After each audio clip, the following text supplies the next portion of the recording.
ונדע להגן על עצמנו, ואנחנו נפעל לפי העיקרון הפשוט שמי שפוגע בנו או מתכנן לפגוע בנו, אנחנו נפגע בו. In recent weeks, Israel has been engaged in intense military operations against Hezbollah, a Lebanon-based militant group supported by Iran, as well as Palestinian militants in Gaza.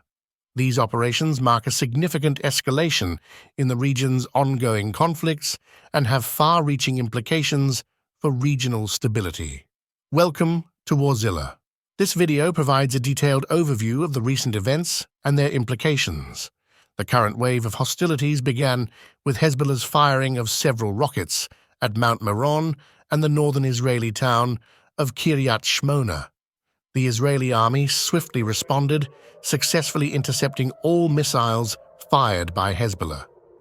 This incident was followed by the targeted elimination of a senior Hezbollah commander responsible for commanding the coastal part of Lebanon. This assassination was in response to a Hezbollah attack on an Israeli base in the Batahila area near Kiryat Shmona. Hezbollah's attacks on Israeli communities and border military outposts have been ongoing, with daily rocket, drone, and anti-tank missile attacks. Hezbollah claims to be supporting the Palestinian aggressor groups Hamas and Palestinian Jihad in the midst of the war in Gaza.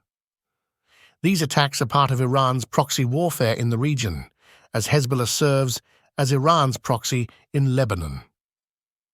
Israel's response to these attacks has been swift and decisive.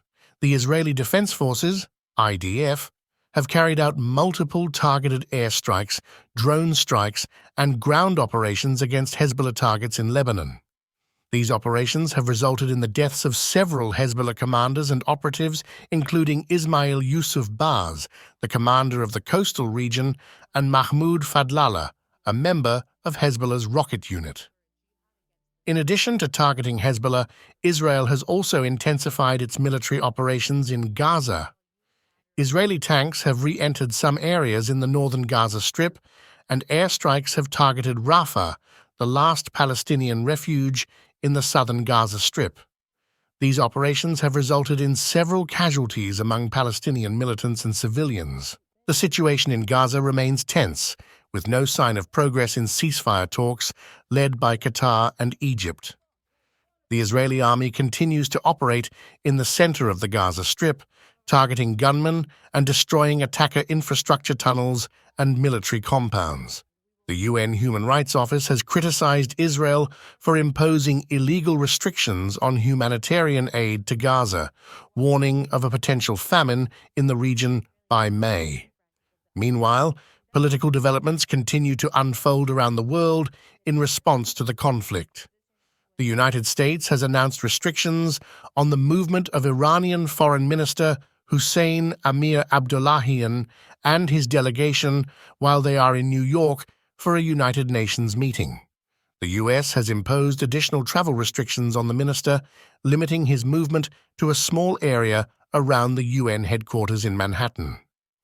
Overall, the recent military operations in the region have heightened tensions and raised concerns about the possibility of further escalation. The involvement of Hezbollah, Iran, and Palestinian militant groups has complicated the situation and made it challenging to achieve a lasting ceasefire. The international community must continue to engage with all parties involved to de-escalate tensions and find a peaceful resolution to the conflicts.